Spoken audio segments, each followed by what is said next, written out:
નમસ્કાર. બધાને નવા વર્ષના શુભેચ્છાઓ. Happy new year. આપણે વ્યક્તિગત ભિન્નતાના એક ટોપિકમાં સર્જનાત્મકતા એટલે કે ક્રિએટિવિટી વિશે એક લેક્ચર આપણે પૂરું કર્યું,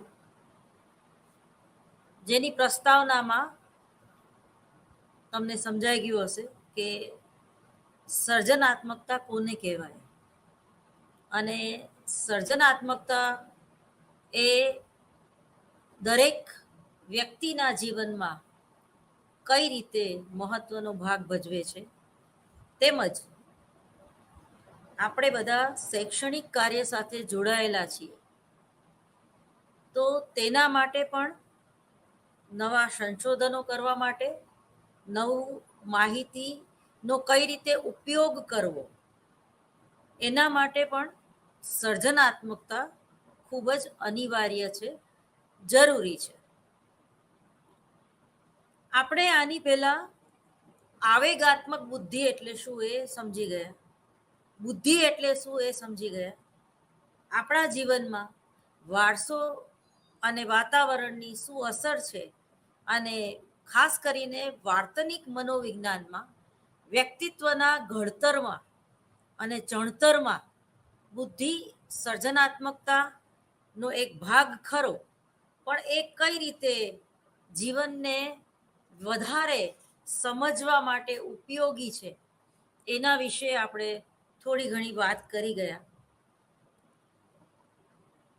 ક્રિએટિવિટીને હિન્દીમાં આપણે સર્જનાત્મકતા કહીએ છીએ, અને જેનું પ્યોર ગુજરાતી થાય નવીનીકરણ, એટલે કંઈક નવીનતા. તમે જુઓ, હમણાં દિવાળી ગઈ તો આપણને બહાર ફરવા જવાનું મન થાય છે, આપણને ઘરમાં કંઈક નવું લાવવાનું મન થાય છે, અથવા તો જે જૂનું હોય એને વ્યવસ્થિત મઠારીને એમાંથી કંઈક નવું સર્જન કરવાનું મન થાય છે. કંઈ જ ના કરીએ તો આ ખૂણામાં જે ફર્નિચર રાખ્યું હોય એના બદલે આપણે આ બીજો ખૂણામાં રાખીએ. ટૂંકમાં ચેન્જ, નવીનીકરણ, ચેન્જ આપણને ગમે છે. શા માટે ગમે છે?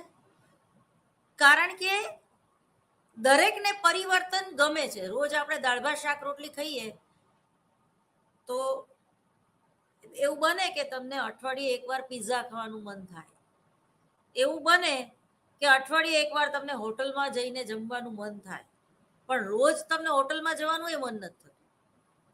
જ્યારે આપણે ફરીને પાછા આવીએ છીએ, પ્રવાસ કરીને પાછા આવીએ છીએ, ત્યારે તો હંમેશા આપણને આપણા ઘરની ખીચડી શાક અને ભાખરી ખાવાનું જ મન થાય છે. તમે જુઓ કે નવીનતા ક્યાં નથી. તમે તમારા મગજને થોડુંક કસરત આપો તો નવીનીકરણ, ક્રિએટિવિટી, સર્જનાત્મકતા ક્યાં નથી. તમારે અમુક સમય દરમિયાન તમારો જે મોબાઈલ છે એને પણ અપડેટ કરવો પડે છે. તો એ અપડેટ શું છે, કેમ કરવો પડે છે? અથવા તો માની લો કે તમે ફેસબુકનો એક જમાનામાં ખૂબ ઉપયોગ કરતા હતા, પરંતુ પછી તમે ફેસબુકનો ઉપયોગના બદલે ટ્વિટરનો ઉપયોગ કરવા માંડ્યા, ટિકટોકનો ઉપયોગ કરવા માંડ્યા, કે કોઈ એવી નવી સોશિયલ મીડિયાની જે ચેટ કહેવાય છે એનો ઉપયોગ કરવા માંડ્યા. જેમ જેમ નવા નવા સંશોધનો થતા ગયા, પેલા ખાલી નોકિયાનું પેલું જેને આપણે હવે ડબલું કહીએ છીએ, બરોબર, એનું કેટલું બધું અપગ્રેડ આવી ગયું, કેટલા બધા એ મોબાઈલમાં ફેરફાર થાય, સ્ક્રીન ટચથી માંડીને. તો આ શું છે? સર્જનાત્મકતા. તમે જેમ જેમ મોટા થતા જાઓ છો, જેમ જેમ તમારી આગળ અનુભવોનું ભાથું વધતું જાય છે, જેમ જેમ તમે નવા લોકોના પરિચયમાં આવતા જાઓ છો, જેમ જેમ તમારી જરૂરિયાતો વધતી જાય છે, અથવા તો એ જરૂરિયાતોમાં ફેરફાર થાય છે, એમ તમે સંશોધન તરફ વળો છો. અને એ સંશોધનો તમને કંઈક નવું શીખવી જાય છે. અને એ જે શીખવી જાય છે એ બધા કરતા જ્યારે અલગ પડે છે ને ત્યારે આપણે એને ક્રિએટિવિટી એવું કહીએ છીએ, એને આપણે સર્જનાત્મકતા કહીએ છીએ. હવે આ જે સર્જનાત્મકતા છે એ કોનામાં છે? આ જે સર્જનાત્મકતા છે એ કોનામાં જોવા મળે છે? તો પહેલા આપણે સર્જનાત્મકતાની વ્યાખ્યા જરાક જોઈ લઈએ. સર્જનાત્મકતા શું છે? તો કે સર્જનાત્મકતા એટલે કે કંઈક નવું કરવું, કંઈક નવું શોધવું, નવા વિચારો લાવવા, નવી વસ્તુઓ બનાવવી, નવું સંશોધન કરવું વગેરે સર્જનાત્મકતા ના પરિણામને હિસાબે થાય છે. સર્જનાત્મકતા એ જૂની વસ્તુઓ કે વિચારો, જ્ઞાન ક્રિયાઓ વગેરેને ફરીથી ગોઠવીને, ફરીથી ડેવલપ કરીને એને નવા સ્વરૂપમાં કંઈક નવી રચના કરતા આપણને શીખવે છે. તમે જુઓ, વિશિષ્ટ જ્ઞાન એટલે વિજ્ઞાન. સંશોધન એટલે શું છે? ફરી ફરીને શોધવું. તો એ જે ફરી ફરીને આપણે શોધીએ છીએ એને સર્જનાત્મકતા કહેવાય. એક સમય હતો જ્યારે મનોવિજ્ઞાન માત્ર ચેતનાનું વિજ્ઞાન હતું. એક સમય હતો કે મનોવિજ્ઞાન માત્ર આત્માનું વિજ્ઞાન હતું. જ્યારે એ ફિલોસોફીમાંથી પોતાનું અલાયદું અસ્તિત્વ પ્રૂવ કરવા માટે અનેક નવા નવા સંશોધનો કર્યા અને અંતે વોટસને જે વ્યાખ્યા આપી કે મનોવિજ્ઞાન એટલે કે વર્તનનું વિજ્ઞાન, તો આને કહેવાય નવીનીકરણ, આને કહેવાય સંશોધન. તો વાર્તનિક વિજ્ઞાન પણ મનુષ્ય વ્યક્તિ ઉપર દરેક પ્રયોગ કરવા, સંશોધનો કરવા એ શક્ય નથી, અથવા તો કાનૂન આપણને એની છૂટ નથી આપતો. તમને આપઘાત કરવાનું મન કેમ થાય છે? તો એના માટે એવું વાતાવરણ ક્રિએટ ના કરાય કે તમે આપઘાત કરવા પ્રેરાવ. એ જ રીતે જ્યારે તમને અનહદ ભૂખ લાગે છે કે અનહદ તરસ લાગે છે, તો એવા પ્રયોગો વ્યક્તિ ઉપર આપણે કરી શકતા નથી. એટલે વોટસને પોતાની જે વ્યાખ્યા હતી એમાં ફેરફાર કર્યો. શું ફેરફાર કર્યો? કે મનોવિજ્ઞાન એટલે કે મનુષ્ય અને પ્રાણીના વર્તનનો અભ્યાસ કરતું શાસ્ત્ર. તો આ જે એડ કર્યું એ શું છે? નવીનીકરણ. કેમ એડ કરવામાં આવ્યું કે પ્રાણીઓનું પણ મનોવિજ્ઞાન?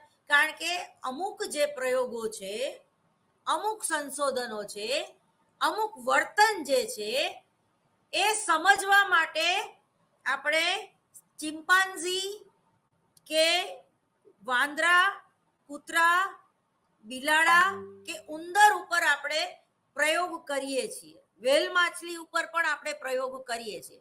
એટલે કે પ્રાણી અને પક્ષીઓ ઉપર આપણે પ્રયોગો કરીએ છીએ. વર્ધીમર, કોહલર અને કોફકાના જે પ્રયોગો છે એનેથી મનોવિજ્ઞાનના વિદ્યાર્થીઓ પરિચિત છે. તો ટૂંકમાં આને નવીનીકરણ કહેવાય. હવે નવીનીકરણ કોનામાં છે? આ એક વિચાર માગી લે એવો પ્રશ્ન છે. દરેક વ્યક્તિ કંઈક નવું શોધી શકે છે ખરો? અથવા તો હા કે ના જે જવાબ હોય તો કેમ શોધી શકે છે ને કેમ નથી શોધી શકતો? હવે ફરીવાર જ્યારે મનોવિજ્ઞાનની શરૂઆત થઈ ત્યારે એવું માનવામાં આવતું હતું, એવી માન્યતા હતી કે મનોવિજ્ઞાન એટલે કે બુદ્ધિ, ટૂંકમાં એટલે કે જેનામાં બુદ્ધિ વધારે છે એવી વ્યક્તિ જ મનોવિજ્ઞાન વિષય સમજી શકે અથવા તો સમજાવી શકે. બરોબર? આ સ્પર્ધાત્મક યુગમાં, આ વિકાસના યુગમાં કે સ્પિરિચ્યુઅલ લેવલ પણ તમારું પાવરફુલ હોવું જોઈએ. બુદ્ધિના જુદા જુદા 9 થી 10 પ્રકારો પાડવામાં આવ્યા. આધ્યાત્મિક બુદ્ધિ, તો એ આધ્યાત્મિક બુદ્ધિનું પણ સર્જનાત્મકતામાં મહત્વ છે.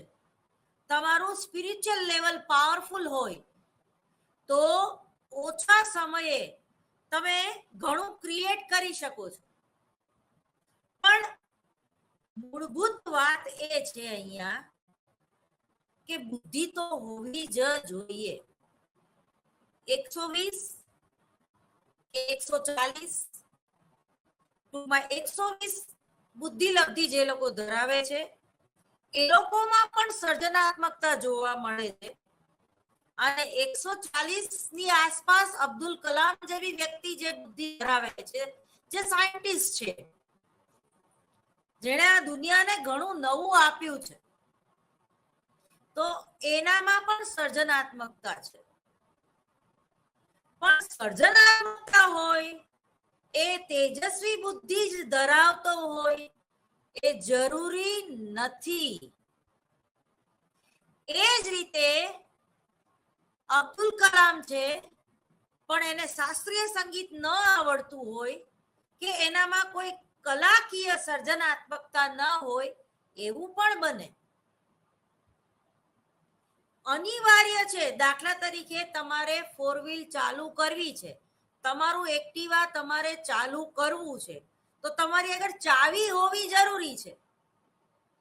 પણ ચાવી એકવાર તમે ચાલુ થઈ ગયા પછી તમે બ્રેક મારો કે રસ્તો ક્રોસ કરો ત્યારે તમે એ ચાવીને ભૂલી જાઓ છો. એ ચાવીની જરૂર પડતી નથી. પછી ક્યારે પડે છે કે જ્યારે તમારે જ્યાં પહોંચવું હોય ત્યાં પહોંચી ગયા હોય પછી તમે ચાવી એક્ટિવા બંધ કરીને ચાવી તમારા પર્સમાં મૂકો છો.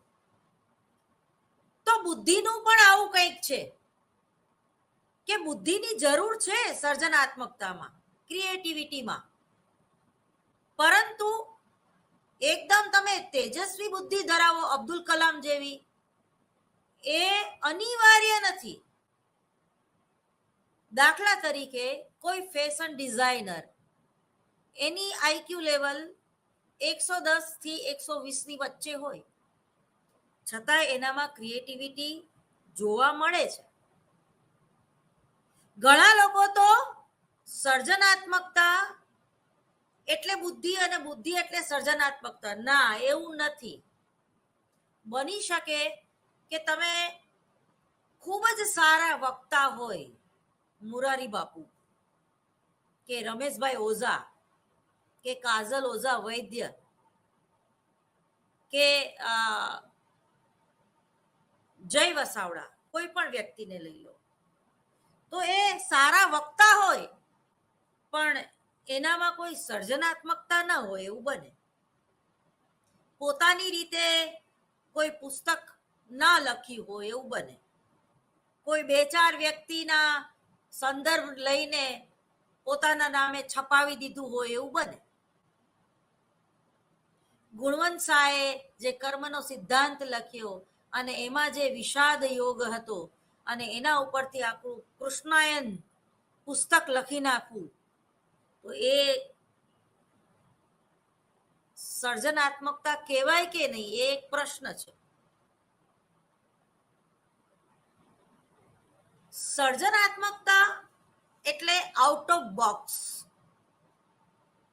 જે કંઈ તમારી સભ્યતા છે, જે કંઈ તમારી સંસ્કૃતિ છે, કે જે કંઈ તમારા વારસામાં પડેલું છે, કે જે કંઈ તમારા સંસ્કાર તમારા માતા પિતાએ તમને આપેલું જે કંઈ છે, એમાં કંઈક નવું ઉમેરવું, તમારું પોતાનું એમાં કંઈક નવું ઉમેરવું. દાખલા તરીકે દરેક પ્રોફેસરોના લેક્ચરો અલગ અલગ હોય છે. કોઈ પ્રોફેસર હોય છે એ બુક વાંચીને જ ભણાવી શકે, અથવા તો એ વાંચી જાય છે, એનું પોતાનું કોઈ અંદર ઉદાહરણ નથી હોતું. એ 2022માં જે ઉદાહરણ આપ્યું હોય એ 2023માં આપશે, તો એને સર્જનાત્મકતા ન કહેવાય. પણ જ્યારે કોઈ પ્રોફેસર કોઈ પણ વિષય સમજાવતા પોતાના અનુભવો અંદર એડ કરે, પોતાનું સંશોધન નવું કંઈક એડ કરે, તો એને સર્જનાત્મકતા કહેવાય. તો એને સંશોધન એવું આપણે કહી શકીએ. અમૂર્ત શક્તિ, જો અમૂર્ત એટલે પ્રેરણા, પણ મેં તમને કે અમૂર્ત પ્રેરણા વિશે આપણે ભણી ગયા કે અમૂર્ત પ્રેરણા એટલે શું. દાખલા તરીકે કોહલરનો આંતરસૂજ દ્વારા જે ચિમ્પાન્ઝી ઉપર પ્રયોગ કર્યો હતો એ થોડોક આપણે જોઈ જઈએ. કારણ કે આંતરસૂજ દ્વારા શિક્ષણ એ સર્જનાત્મકતા છે. એને ક્યાંય શીખવવામાં નહોતું આવ્યું, એને ક્યાંય પોતાના અનુભવમાંથી નહોતું કંઈ શીખ્યું, અને છતાંય અનાયાસે એને સમસ્યાનો ઉકેલ મળી ગયો. તો એને આપણે શું નામ આપ્યું? આંતરસૂજ દ્વારા શિક્ષણ. હવે જે આંતરસૂજ શબ્દ છે કે આંતરસૂજ વિચારણા છે, એને આપણે અમૂર્ત વિચારણા તરીકે ઓળખીએ છીએ. અને એમાંથી સર્જનાત્મકતા અથવા તો નવીનીકરણ જે છે એ બહાર આવે છે. કોહલરે ચિમ્પાન્ઝી પર આ જાતનો પ્રયોગ કર્યો, જેને ફક્ત ફળ જમીનમાં દાટ્યું અને પછી ચિમ્પાન્ઝી થોડા સમય માટે તે સ્થળથી દૂર મોકલી દેવામાં આવ્યું ને 16.5 કલાક બાદ ચિમ્પાન્ઝીને ત્યાં લાવવામાં આવ્યું તો તેણે તરત જ ચોક્કસ જગ્યાએથી દાટેલું ફળ કાઢી બતાવ્યું અને ફળરૂપી ઉદ્દીપનનો ખ્યાલ વાનરના ચિત્તમાં સંગ્રહાયેલો જોવા મળતો હતો. અને વાનરે જ્યાં ગંધ દ્વારા સંકેત મેળવ્યો ત્યારે તે ફળને એને ખબર પડી કે આ ફળ ક્યાં પડ્યું છે. આનેથી સૂચવાય છે કે વાનરના ચિત્તમાં ફળ વિશેની વિચારણા ઉદ્ભવી હશે. જો છતાંય આપણે આ એક અંદાજ જ લગાવીએ છીએ. હવે બીજો એક પ્રશ્ન થાય આપણને કે પ્રાણીઓ અને પક્ષીઓમાં સર્જનાત્મકતા હોય ખરી? તો એનો જવાબ છે હા, હોય. આપણા વર્ધીમલ, કોહલર અને કોફકાના જે પ્રયોગો છે જુદા જુદા, એ વાતને સાબિત કરે છે કે ભલે પ્રયત્ન અને ભૂલ દ્વારા પણ શિક્ષણ મેળવી શકીએ. એક સારી આદત પાડીને પણ આપણે શિક્ષણ મેળવી શકીએ. પણ જ્યારે કોઈ સમસ્યાનો કોઈ પણ પ્રયત્ન કર્યા વગર જ્યારે અનાયાસે તમને ઉકેલ મળે અને એ ઉકેલ તમે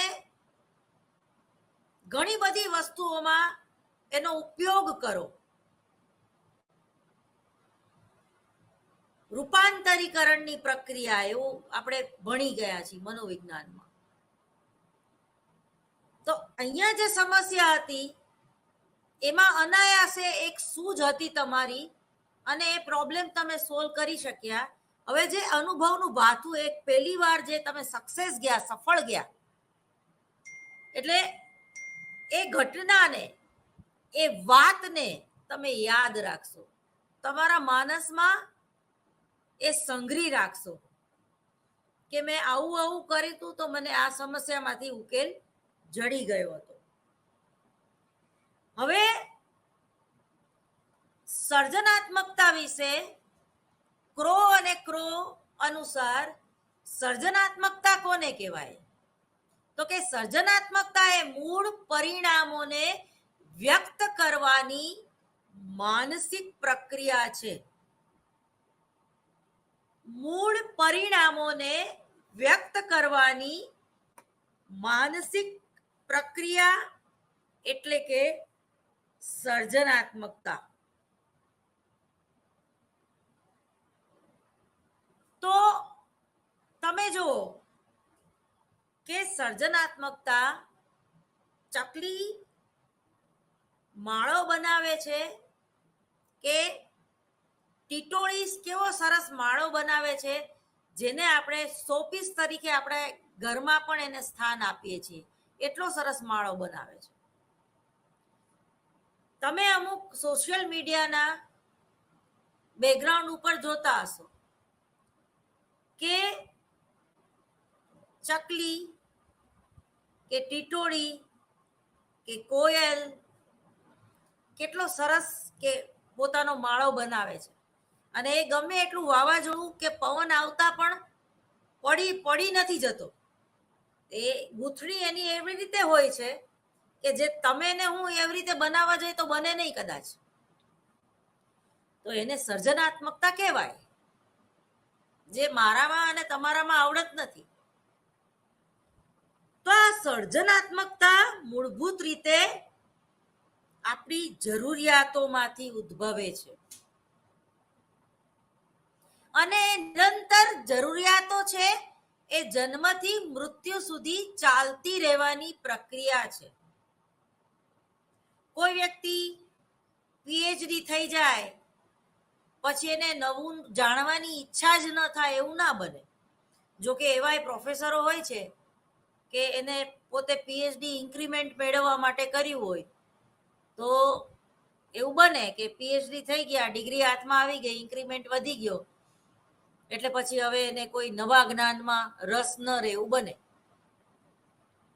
પણ મોટા ભાગે કવિ, લેખક, શિક્ષણ જગત સાથે સંકળાયેલી વ્યક્તિઓ, સાહિત્ય સાથે સંકળાયેલી વ્યક્તિઓ, એ પછી કવિ હોય, લેખક હોય, ચિત્રકાર હોય કે નાટ્યકાર હોય કે સ્ક્રિપ્ટ રાઇટર હોય કે કલાકાર હોય, હીરો કે હિરોઈન હોય કે આર્ટિસ્ટ ટૂંકમાં હોય, તો એ લોકોમાં સર્જનાત્મકતાની બાબતમાં એ લોકો વધારે આગળ પડતા હોય છે. ભલે એ લોકોની બુદ્ધિ અબ્દુલ કલામ જેટલી ના હોય, પણ બની શકે કે એ લોકો અબ્દુલ કલામ કરતા પણ વધારે સર્જનશીલ વ્યક્તિ હોય છે. કેમ? કારણ કે સતત એ લોકોનું જે ક્ષેત્ર છે એ મનોરંજન પૂરું પાડવાનું ક્ષેત્ર છે. એ જ રીતે કોઈ એન્જિનિયર છે કે કોઈ મોબાઈલનો શોધ કરતા છે, તો એ મોબાઈલમાં નવું નવું કંઈક એડ કરે જ રાખે છે, જેથી પબ્લિકને નવો મોબાઈલ, સ્ક્રીન ટચ મોબાઈલ લેવાની ઈચ્છા થાય. તમે જો ગમે એટલો સારો આપણે મોબાઈલ લીધો હોય, 2 કે 3 વર્ષ પછી એનું કોઈ વેલ્યુ રહેતી નથી, એનું કોઈ આયુષ્ય હોતું નથી. એની સ્પીડ ધીમી પડી જાય, અથવા તો એવું બને કે ભાઈ આમાં 5G કાર્ડ જ ઉપયોગી બનશે, અથવા તો 5G કાર્ડ આ મોબાઈલમાં ના ચાલે, આના માટે તમારે નવો આઈફોન લેવો પડે, કે નવું સેમસંગનું જે છેલ્લું વર્ઝન આવ્યું જેની સ્ક્રીન એકદમ સરસ મોટી છે એવું લેવું પડે, તો સ્પીડ વધે. એટલે 5G નું તમે રિચાર્જ ગમે એટલું કરાવો, પણ તમારે મોબાઈલમાં કોઈ અપગ્રેડ તમે ના કરો અથવા તો નવો મોબાઈલ ન લો, તો એ 5G ના રિચાર્જ કરાવવાનો જેમ કોઈ અર્થ હોતો નથી. તો એ રીતે જે લોકો સાહિત્ય સાથે સંકળાયેલા છે, જે લોકો કલા સાથે સંકળાયેલા છે, જે લોકો સ્ક્રિપ્ટ રાઇટર છે, એ લોકોમાં સર્જનાત્મકતા ના હોય, એ લોકો કોઈ નવીન પ્રયોગ ન કરી શકે, એક મૌલિક નાટક ન લખી શકે, તો એનો નંબર નથી આવતો. જાન્યુઆરીમાં જ INT નાટ્ય સ્પર્ધાઓ શરૂ થશે, તો દરેક કલાકારને એવું હોય છે કે હું કંઈક નવું આપીને જઉં. દરેક કવિ કે લેખકને એવું હોય છે કે હું આ વખતે એવું કંઈક લેખન કાર્ય કરું જે તદ્દન મૌલિક હોય, કોઈ ક્યાંય જોયું જ ન હોય. દાખલા તરીકે હેલ્લારો પિક્ચર જો, એની સ્ટોરી બહુ નાની અમથી છે, પણ બધા જ લોકોને મગજમાં ક્લિક થઈ ગયું. પેલા તમે ગુજરાતી મૂવી જોવો તો એમાં પેલા ચોયણો પહેરીને જ આવતા, અથવા તો ફૂલ મેકઅપ કર્યો હોય, હાથમાં તલવાર હોય, ભાલો હોય, ઘોડા હોય. હવે ગુજરાતી પિક્ચર આપણને એવા જોવા ગમતા નથી. એક જમાનો હતો કે મેરુ માલણ પિક્ચર આપણને બહુ ગમતું. એક જમાનો હતો કે જીથરો ભાભો પિક્ચર આપણને બહુ જ ગમતું. એક જમાનો હતો કે માં કોઈની મરસો નહીં એ પિક્ચર સુપર ડુપર હિટ ગયેલું. પણ હવેની સ્ટોરી અલગ થઈ ગઈ. હવેનું જે વિચારવાનું આખું થિંકિંગ અલગ થઈ ગયું. હવે લોકોને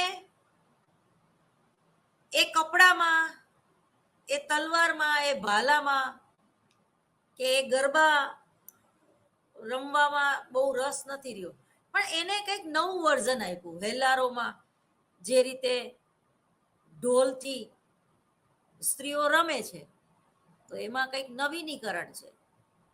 એ જ રીતે સંજય લીલા ભણસારીએ પદ્માવતી પિક્ચર કે રામલીલા, તો આખી જુદી રીતે એક ગુજરાતી વ્યક્તિની સ્ટોરી અલગ રીતે રજૂ કરી, અને એ પિક્ચર મને અને તમને જોવું ગમે છે.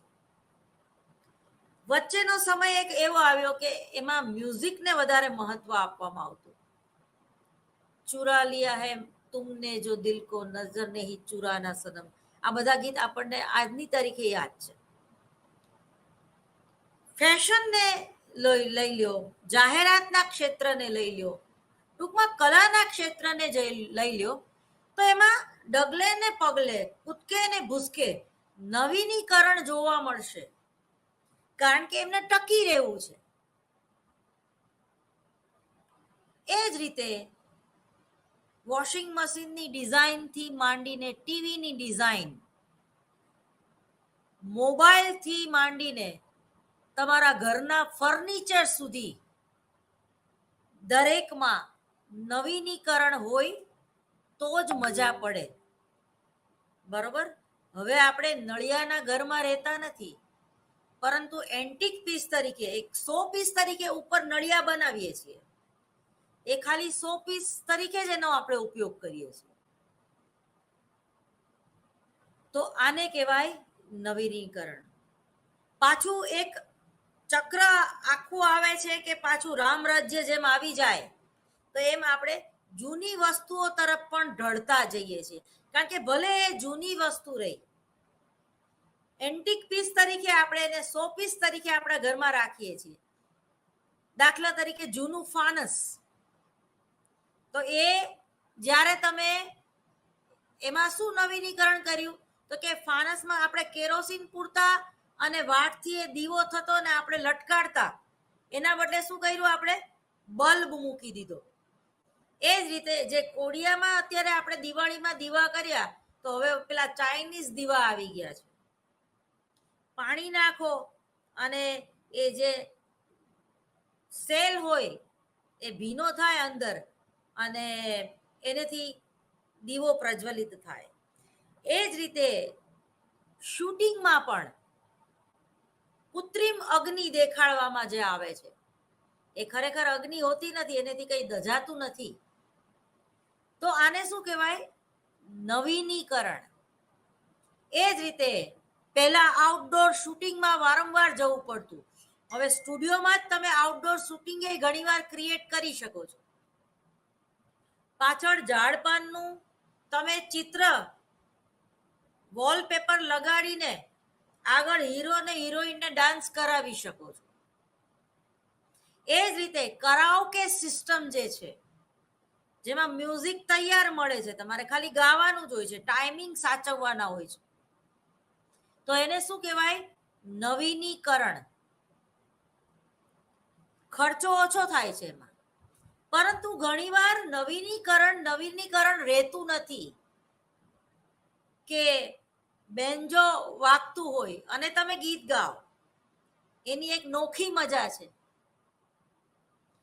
ઝવેરચંદ મેઘાણીની રચનાઓ ને નવીનીકરણ એટલે કે નવી સ્ક્રિપ્ટ દ્વારા કંઈક રજૂ કરવા.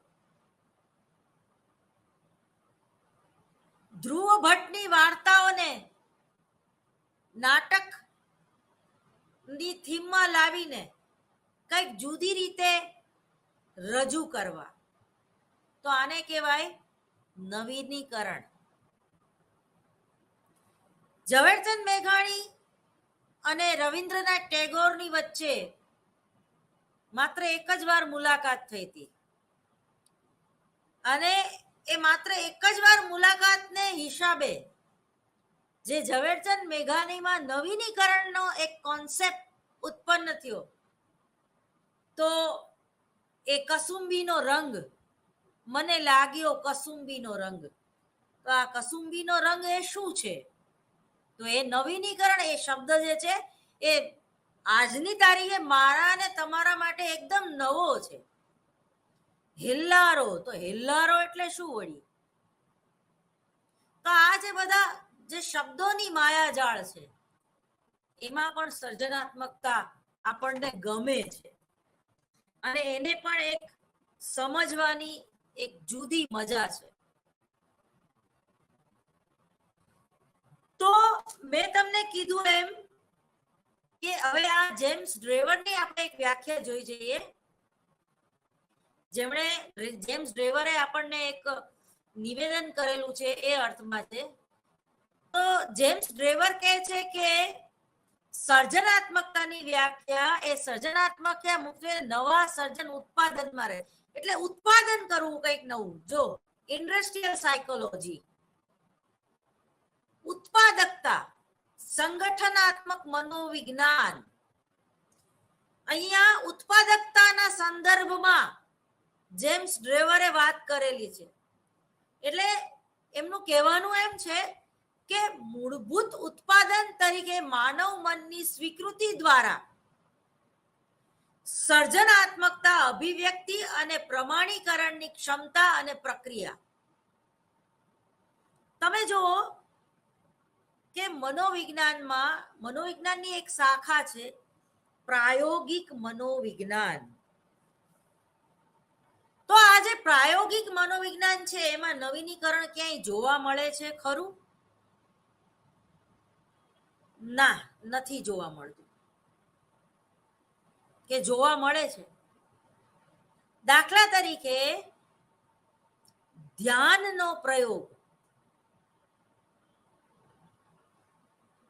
કે એકદમ ઘોંઘાટવાળા વાતાવરણમાં તમે એકાગ્ર તમારા ચિત્તને નથી રાખી શકતા અને શાંત વાતાવરણ સ્ટુડિયોમાં તમે એકલા બેઠા હોય તો તમારું ધ્યાન છે એ વ્યવસ્થિત રીતે કોઈ વાત ઉપર, કોઈ પરિસ્થિતિ ઉપર કે નવા સંશોધનો ઉપર એકદમ ચોંટશે. પ્રત્યક્ષીકરણના નિયમો, સંગઠનના નિયમો આપણે ભણી ગયા અથવા નહીં ભણ્યા હોય તો હવે ભણશું કે ઝાડ ઉપર બેઠેલા પક્ષી કરતા ઉડતું પક્ષી જે છે એ આપણું વધારે ધ્યાન ખેંચે છે. એ જ રીતે ધ્યાન વિચલન શક્ય છે, ધ્યાન વિભાજન શક્ય છે. તો ધ્યાન વિચલન શક્ય છે પણ વિભાજન શક્ય નથી. દાખલા તરીકે તમે કોઈ વસ્તુને વિભાજિત એટલે કે ટુકડા કરીને નથી જોતા. તમે એને, તમારો જે જોવાનો દ્રષ્ટિકોણ છે એ સમગ્રતા લક્ષી દ્રષ્ટિકોણ છે. ધ્યાન વિચલિત કરી શકો છો. દાખલા તરીકે મારા ગાળ ઉપર માખી બેસે ને હું આમ કરીને પાછી બોલવા માંડું મારું લેક્ચર પ્રમાણે, તો એને ધ્યાન વિચલન કહેવાય.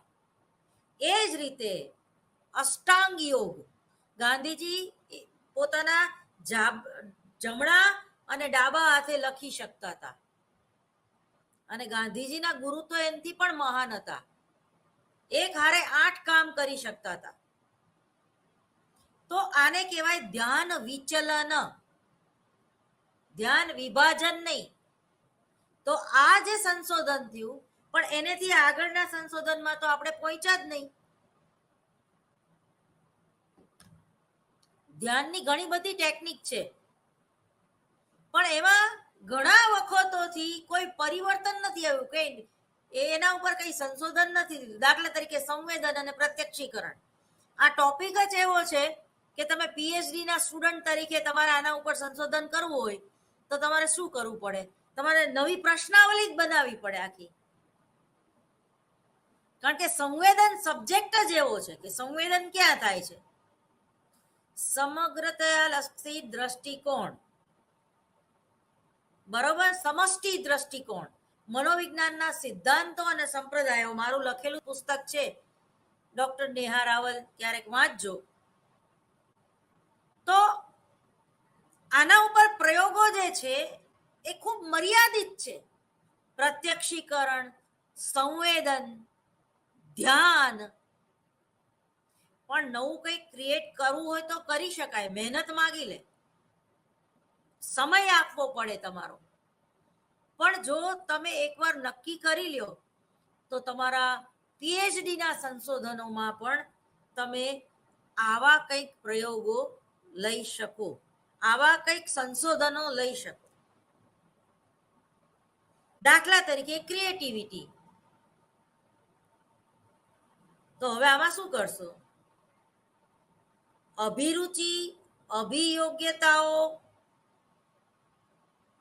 અથવા તો તમારી આધ્યાત્મિક બુદ્ધિ એટલે કે સ્પિરિચ્યુઅલ લેવલ તમારું અને સર્જનાત્મકતાને શું લેવા દેવા છે? આવો તુલનાત્મક અભ્યાસ કરવો હોય તો કેટલી બધી મહેનત માગી લે. પહેલા તો તમે આધ્યાત્મિક બુદ્ધિ કોને કહો છો? આમાં કોઈ ધાર્મિક વાત નથી, આમાં વત્તા જ્ઞાન, વિજ્ઞાન, વિશિષ્ટ જ્ઞાનની જ વાત છે. તમારું સ્પિરિચ્યુઅલ લેવલ પાવરફુલ હોય તો જ તમે નોકિયા મોબાઈલની શોધ કરી શકો, એવું હું પ્રબળપણે માનું છું. તો એ સ્પિરિચ્યુઅલ બુદ્ધિ બધામાં હોય છે ખરી? બની શકે હોય, પણ તમે એની નોંધ ના લેતા હોય. પરંતુ જેમ પ્રેરણાના ચેપ્ટરમાં આપણે ભણી ગયા, આત્મ સાક્ષાત્કારની ભાવના, હવે આ ક્યારે આવે? તો તમારી રોટી, કપડા ઓર મકાન, મૂળભૂત જરૂરિયાતો જ્યારે સંતોષાઈ જાય પછી તમને હું કોણ છું એ સમજવાનું મન થાય.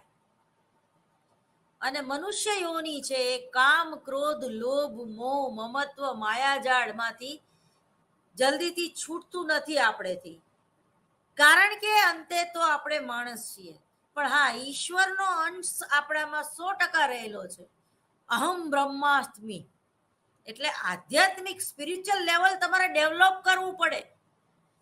જેમ તમારે તમારો સ્ટ્રેસ મેનેજ કરવો પડે છે, તમારી મનોભાર તમારે મેનેજ કરવો પડે છે, એવી રીતે એનાથી ઊંધું તમારે તમારી આધ્યાત્મિક બુદ્ધિ જે છે એને ડેવલપ કરવા માટે ધ્યાનમાં બેસવું પડે, સારા પુસ્તકો વાંચવા પડે, સારા મંત્રો ઉચ્ચારણ કરવું પડે. બુદ્ધિવર્ધક જે ગાયત્રી મંત્ર છે એનું નિયમિતપણે એનું તમારે ઉચ્ચારણ કરીને, શુદ્ધ ઉચ્ચારણ જોઈએ. વેદ મંત્ર જેને આપણે કહીએ છીએ, ઓમ ભૂર ભુર્વસ્વઃ તત્સવિતુર્વરેણ્યમ ભર્ગો દેવસ્ય ધીમહિ ધિયો યો નઃ પ્રચોદયાત. શુદ્ધ ઉચ્ચારણ દ્વારા આ જે ગાયત્રી મંત્ર જે છે એ બુદ્ધિવર્ધક મંત્ર છે. જે લોકોમાં મંદ બુદ્ધિ છે, જે લોકોમાં ઓછી બુદ્ધિ છે, એ લોકો પોતાના ઘરમાં સતત ગાયત્રી મંત્ર ધીમો ધીમો ટેપ રેકોર્ડ ઉપર કે મોબાઈલ ઉપર, કે હવે તો એવા પેલા યંત્રો પણ મળે છે કે તમે મોબાઈલ શું એ તમે તમારા ઘરમાં રાખી દો અને ધીમે ધીમે એ મંત્ર તમને જે ગમતો હોય એ મંત્ર સતત વાગે જ રાખે. તો કોઈ મંદ બુદ્ધિ વ્યક્તિ જે છે એ જ્યાં સૂવે છે ત્યાં ગાયત્રી મંત્રનું પઠણ કરવાથી, રટણ કરવાથી પણ બુદ્ધિમાં, તમારી આઈક્યુ લેવલમાં પોઝિટિવલી ફેરફાર થાય છે. એટલે ગાયત્રી મંત્ર જે છે એ બુદ્ધિવર્ધક છે, આવું સંશોધન કહે છે. બરોબર? આપણા જે 4 વેદો છે એમાં જુદા જુદા મંત્રોનું મહત્વ દેખાડવામાં આવે છે. એ જ રીતે આરોગ્યવર્ધક મંત્ર જે છે તો એ કયો છે? ત્ર્યંબકમ યજામહે સુગંધિમ પુષ્ટિવર્ધનમ ઉર્વારુતમિવ બંધનાત મૃત્યોર્મુક્ષીયમામૃતાત. દરેક પ્રકારની રિદ્ધિ અને સિદ્ધિને, ખાસ કરીને આરોગ્ય ને અનુલક્ષીને આ મંત્રનું ઉચ્ચારણ જો શુદ્ધ રીતે કરવામાં આવે તો ચોક્કસ તમને એનું ફળ મળે છે. એ જ રીતે તમે બહુ ચંચળ પ્રકૃતિના હોય, તમારો ચંદ્ર જે છે નબળો હોય તો પણ દધી શંકર તુષારાંબ ક્ષીરોદાર્ણ સમુદ્રભવમ નમામી શમિનમ સોમમ સંભો મુર્કુટ ભૂષણમ. ચંદ્રના મંત્રના જાપ કરવાથી પણ તમારી બુદ્ધિમાં સ્થિરતા આવે છે. એક નિર્ણય શક્તિ તમારી પાવરફુલ થાય છે. તમે જ્યારે અપશબ્દો બોલો છો ત્યારે પણ તમારો જે ચંદ્ર નામનો ગ્રહ છે એ નબળો છે, અને ચંદ્ર એ મનનો કારક છે. વારંવાર તમે મૂડલેસ થઈ જાઓ છો. તો એ ચંદ્રને મજબૂત કરવા માટે તમારે ચંદ્રનો મંત્ર બોલવો પડે. દધિશંકર તુષારંભ શિરોદાર્ણ સમુદ્રભમ નમામી શંશિનમ સોમમ સંભો મુર્કુટ ભૂષણમ. શંકર ભગવાનનું આખું એને ચંદ્રને ધારણ કરેલો છે પોતાના મગજ ઉપર. એ કોણ કરી શકે? જે તપમાં બેસી શકે. હું ને તમે ધારણ કરીએ તો હાવ ગાંડા થઈ જાય. એટલે જ જે લોકો વિકૃતિથી પીડાય છે, જે લોકો મનોભારથી પીડાય છે, જે લોકો ડિપ્રેશનથી પીડાય છે, જે લોકો સ્કિઝોફ્રેનિયાના પેશન્ટ છે, તો જ્યારે ભરતીમાં મોજા આવે છે, એટલે ચંદ્ર પક્ષ ને શુક્લ પક્ષનું તમને નોલેજ હોય તો ખ્યાલ આવશે કે જેમ જેમ પૂનમ આવે છે એમ એ લોકોનું ગાંઠ પણ વધતું જાય છે, અને જેમ જેમ અમાસ આવે છે એમ એ લોકો શાંત પડતા જાય છે. દરિયાના મોજામાં પણ તમે જો મોજાના ઉછાળા જ્યારે વધારે આવે છે ત્યારે જે ચંચળ વ્યક્તિ હોય છે વધારે ચંચળ થાય છે, જે ગાંડી હોય છે વધારે ગાંડી તૂર થાય છે. તો આ જે જ્યોતિષ શાસ્ત્ર છે એ શું છે? સર્જનાત્મકતા છે, ક્રિએટિવિટી છે. ચંદ્રની શું અસર હોય છે, સૂર્યની શું અસર હોય છે? દાખલા તરીકે જે લોકોમાં તેજસ્વીતા નથી, જે લોકો ડલ લાગે છે, જે લોકો લઘુતા ગ્રંથિથી પીડાય છે, તો એ લોકોને સૂર્યની ઉપાસના કરવાનું કહેવામાં આવે છે. પ્રતિષ્ઠા તમારે તમારી વધારવી હોય સમાજમાં, તમારે પોલિટિકલ લેવલ ઉપર આગળ જવું હોય તો સૂર્ય પૂજા કરવી જોઈએ. બરોબર? કર્ણ એ સૂર્યપુત્ર હતા અને કવચ કુંડલ એમને દાનમાં મળેલું. જપા કુસુમ શંકાશમ કાશ્યમેવ મહાધૃતિમ તમોરી સર્વ પાપધ્વનમ પ્રણતોષ્મી દિવાકરમ. પૂર્વ જન્મના જે તમારા કર્મો છે એ પણ એનો પણ ક્ષય થાય છે ખરાબ કર્મોના. નમામી સમી સવાન નિર્વાણ રૂપમ વિભુ વ્યાપકમ બ્રહ્મ વેદ સ્વરૂપમ. તો આ બધા જે રુદ્રાભિષેકથી માંડીને જે જુદા જુદા ગ્રહોને રીઝવવાના જે મંત્રો છે એની 100% અસર હોય છે, અને એ મંત્રનું શુદ્ધ ઉચ્ચારણ જો તમે કરો તો તમારામાં આધ્યાત્મિક બુદ્ધિ ડેવલપ થાય છે.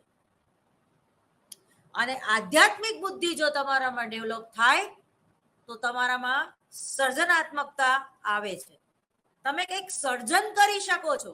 આ સમાજને, આ દેશને, તમારા કુટુંબને, તમારા મિત્રોને તમે કંઈક આપીને જાઓ છો.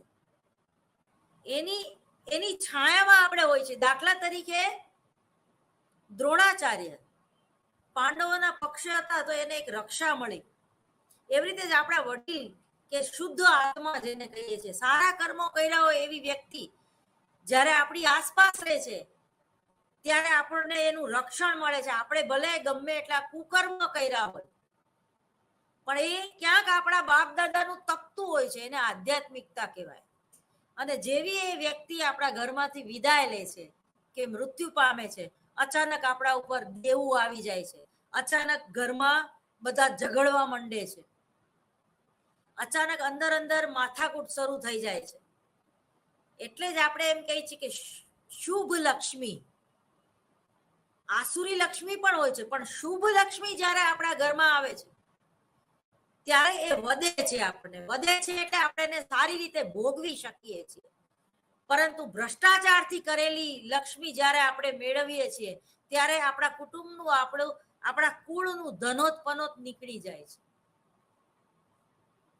તો આ જ્ઞાન ક્યાંથી આવે? આધ્યાત્મિક બુદ્ધિમાંથી આવે. જ્યારે તમે કોઈની વસ્તુની ચોરી કરી લ્યો છો, જ્યારે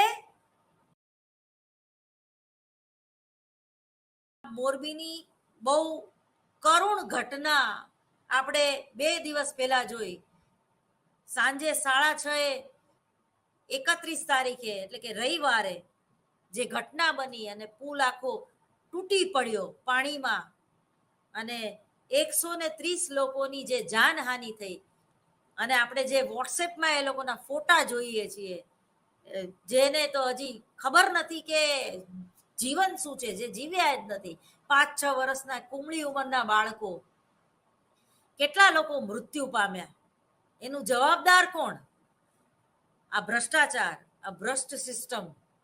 પેલા તો માણસ કેટલો પડ્યો, એ પછી પોલિટિશિયન કેટલો પડી ગયો, અને એ બધા પડી ગયા, બધાનો આત્મા જે છે એ પડી ગયો, એ પછી એ પુલ પડ્યો, એમને એમ નહીં. અતિમાં ગતિ નહીં. કોણ જવાબદાર છે? મ્યુનિસિપાલિટી, પુલ બનાવનાર વ્યક્તિ, પોલિટિકલ લેવલે જે લોકો ઉપરથી નીચે સુધી ની સિસ્ટમમાં પૈસા ખાય છે અને ખવડાવે છે એ લોકો, પોલીસ તંત્ર, કે આપણું બંધારણ? કોણ જવાબદાર છે? આપણું બંધારણ ક્યારેય વાંચ્યું છે તમે? વાંચજો, તમારે જે અર્થ કાઢવો હોય એમાંથી નીકળશે. તમે એમ પણ કાઢી શકો કે મા બાપને ભૂલશો નહીં, અને એમ પણ એ અર્થમાંથી આપણા બંધારણમાંથી કે મા બાપને ભૂલશો નહીં. છટકબારીઓ વધારે છે આપણા બંધારણમાં. જો અને તો, જો વરસાદ આવશે તો સારો પાક થશે, પણ ખાલી એ અનિવાર્ય શરત નથી. સારો પાક થવા માટે ખાલી વરસાદ જવાબદાર નથી, સાચી વાત છે, પણ એ તર્કનો આપણે દુરુપયોગ પણ કરીએ છીએ.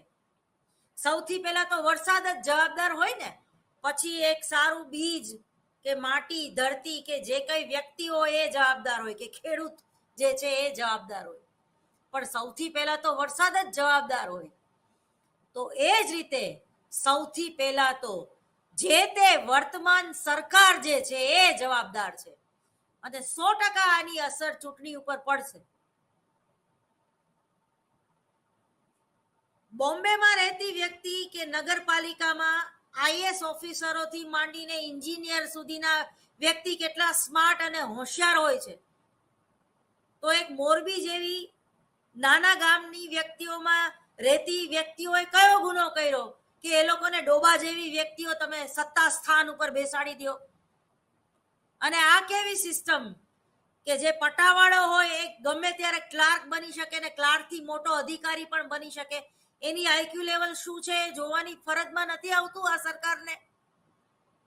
9 જણાને સજા આપી, કેવા સજા? જે ટિકિટ ફાડે છે એને શું ખબર પડે? પુલનો વિશે એને શું ખબર પડે? એ સજા ને હકદાર એને આપવી જ ન જોઈએ સજા. નાનો માણસ છે, એને ક્યાં બુદ્ધિ છે? એને તો તમે ટિકિટ ફાડવા બેસાડી દીધો. એટલે આ તો કોમેડી કહેવાય અને આને ટ્રેજેડી કહેવાય. એક નાની વ્યક્તિને તમે જવાબદાર માનો છો, અને પાછો પેલો પોલીસ, રાજકોટનો કોઈ ડીએસપી સ્ક્રીન ઉપર આવીને બોલે છે કે અમે 9 લોકોને ગિરફ્તાર કરી લીધા, પણ 10મો તને કરવો જોઈએ ભાઈ. પોલીસ તંત્ર એટલું જ જવાબદારી છે.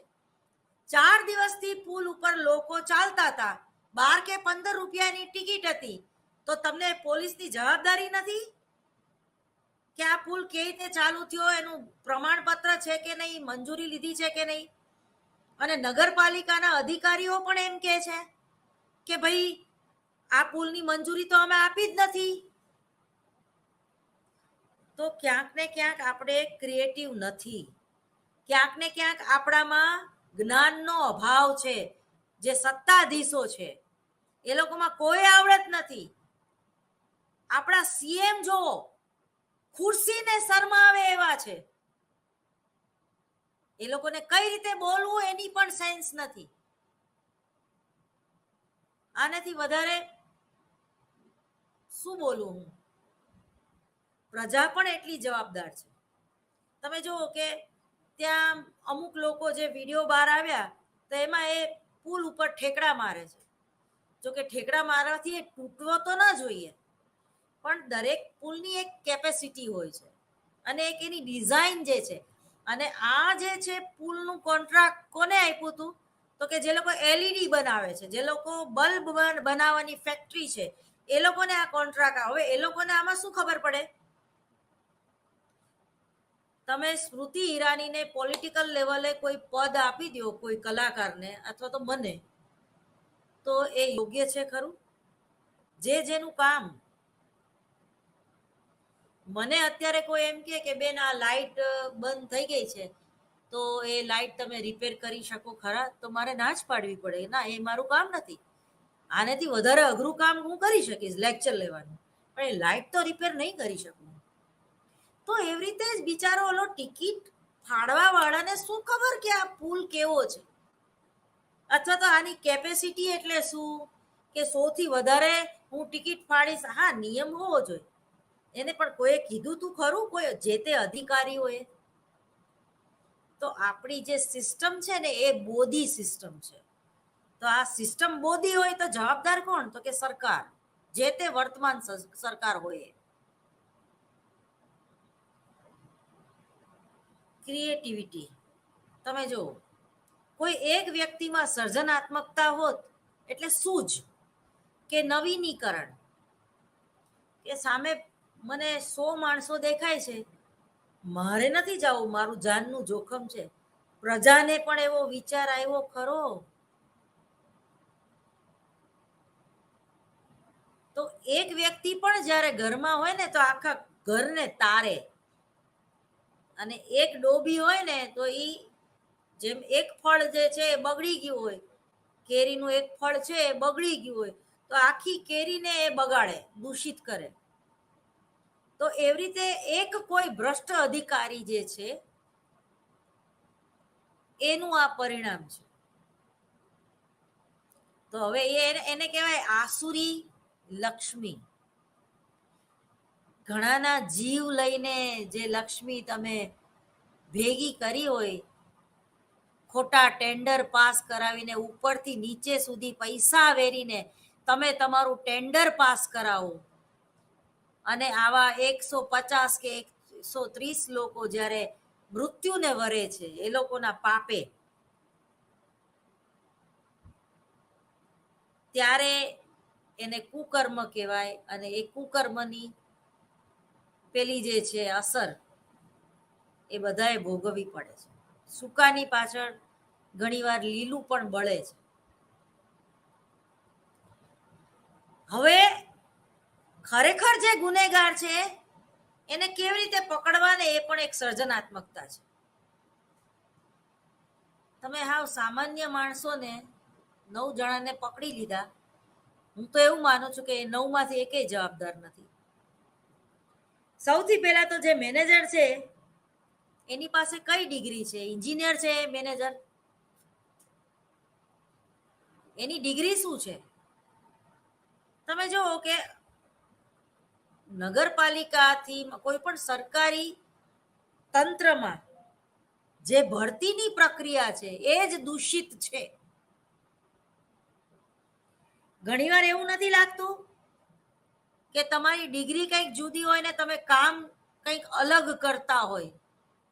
હા, પણ તમે આઉટ ઓફ બોક્સ જઈને અલગ કામ કરતા હોય તો એ સર્જનાત્મકતા છે.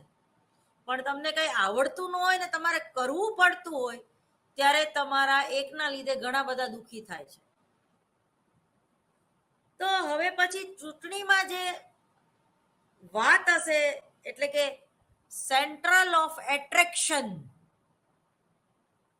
એ હશે મોરબીનો મચ્છુ ડેમ, ઝૂલતો પુલ. અને 100% આનો ફાયદો આમ આદમી પાર્ટી લેશે. તો આ બધું એનાલિસિસ કરવું એ પણ એક સર્જનાત્મકતા છે, અમૂર્ત વિચારણાનું પરિણામ છે. કે આ ઘટના બની, આનું પરિણામ 1 મહિના પછી ભોગવવું પડશે જે તે સરકારને, અને એની અસર વોટ ઉપર થશે. કોઈને સસ્પેન્ડ કરી દેવાથી કોઈનો જીવ પાછો આવશે ખરો? દાદા ભગવાનનું એક વાક્ય છે, ભોગવે એની ભૂલ. તમે જુઓ કે બેસતા વર્ષના દિવસે જે સૂર્યગ્રહણની ઘટના આપણે જોઈ અને એની જે અસરો જે છે એમાંની આ એક અસર છે મોરબી. એ પણ એટલું જ અગત્યનું છે. એક જ પ્રકારની વ્યક્તિઓ એ પુલ ઉપર ભેગી થઈને એને જે જીવ ગુમાવ્યો એનું આયુષ્ય ત્યાં પૂરું પણ થતું હશે. એટલે જ ભગવાન દાદા એમ કે છે કે ભોગવે એની ભૂલ. અને કાનૂન એમ કે છે આપણો કે આ વ્યક્તિએ આજે ગુનો કર્યો અને એની સજા તમને 15 વર્ષે એ વ્યક્તિને મળે તો એ શું છે? એને ન્યાય ના કહેવાય, એને તો અન્યાય કહેવાય. એટલે તમે જો આપણું બંધારણ કેવું છે, આપણી સિસ્ટમ કેવી છે. કોઈ વ્યક્તિને આપણે તાત્કાલિક સજા આપી શકીએ છીએ? નથી આપી શકતા. એમાંથી કેટલી બધી હજી છટકી જશે, કેટલી બધી વાર એની ચાર્જશીટ રજૂ કરતા 90 દિવસ થશે, પછી એ લોકોને જામીન ઉપર પાછા છોડી દેવામાં આવશે. હવે એ બધા કેસ 15 વર્ષ સુધી ચાલશે. એમાં અમુક વ્યક્તિ તો અધિકારીઓ છે ગુજરી જશે, અમુક અધિકારીઓ છે પૈસા ખવડાવીને છૂટી જશે, અમુક અધિકારીઓ છે ફોરેન જતા રહેશે, ભાગી જશે. આમાં ન્યાય કોને મળશે? એટલે આ એક સમસ્યા છે. એ સમસ્યાનો ઉકેલ કઈ રીતે લાવવો? તો એ ઉકેલ જે છે એ ક્રિએટિવિટીમાં છે, એ સર્જનાત્મકતામાં છે. સર્જનાત્મક બાળક પ્રતિભાશાળી હોય તે જરૂરી નથી, પણ પ્રતિભાશાળી વસ્તુ એ હોઈ શકે છે કે તે બધા જ નથી. સમજાણું કઈ? મેં તમને કીધું એમ કે જે લોકો 140 બુદ્ધિલબ્ધિ ધરાવે છે એને આપણે પ્રતિભાશાળી કહીએ છીએ. પણ બની શકે કે એક જજ તરીકે બરોબર ન્યાય ન કરી શકે, કારણ કે જજની ખુરશી ઉપર બેસવા માટે તમારામાં સ્પિરિચ્યુઅલ લેવલ જોઈએ, આધ્યાત્મિક બુદ્ધિ જોઈએ, અમૂર્ત વિચારણા જોઈએ, બંધારણનું સાચું અર્થઘટન કરવાની એક તાકાત જોઈએ તમારામાં. જે છે એ જ કયો તમે. વાસ્તવલક્ષી દ્રષ્ટિકોણ જોઈએ. ઘણીવાર પુરાવો નથી મળતા અમુક વાતના, પણ આંતરસૂઝ આપણને એમ કે છે કે ના આ જ વ્યક્તિ દોષી છે. તો જ્યારે એક જજ તરીકે જજમેન્ટ કરવાનું હોય એમાં ક્રિએટિવિટી જોઈએ, એમાં નવીનતા જોઈએ. આપણે એમ કહીએ છીએ ઘણીવાર કે યાર આવું જજમેન્ટ ક્યારેય નથી આવ્યું.